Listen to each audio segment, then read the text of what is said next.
En Turquie, quand il y a eu le grand massacre des chiens en 1910, il y avait un des responsables de l'Institut Pasteur, qui dirigeait l'Institut anti-rabbie, qui a parlé de décanisation, formée sur dératisation.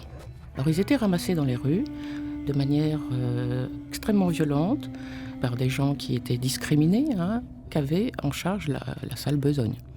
Au départ, ils les ont parqués à l'extérieur de la ville, dans des enclos. Mais la population, face aux hurlements, a protesté.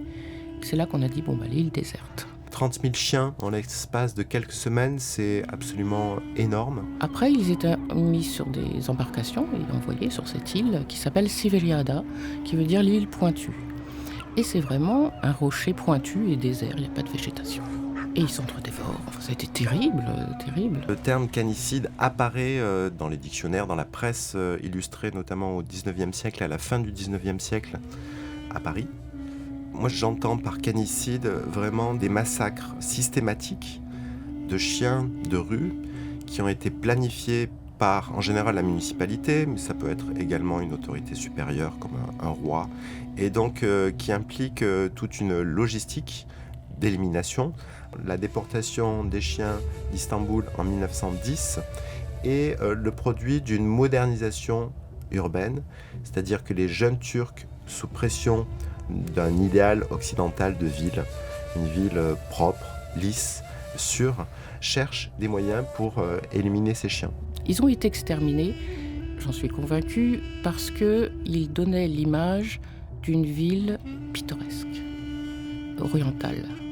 Il y a aussi des lois qui ont été promulguées pour stigmatiser ceux qui les connaissaient le mieux, c'est-à-dire les vendeurs ambulants, les porteurs, les portefaix, les dockers, ces gens, les bouchers qui avaient des étals dans les rues, et tous ces gens qu'on considérait comme déviants. Il y a eu aussi les mendiants. Vous voyez, c'était tout un contexte, de donner une image d'une ville européenne. Quand j'ai appris que le président actuel, Recep Tayyip Erdogan, voulait relancer l'extermination des chiens, il a utilisé les mêmes motifs. On n'a pas de choses pareilles dans un pays développé. Il n'y a pas assez de fourrières.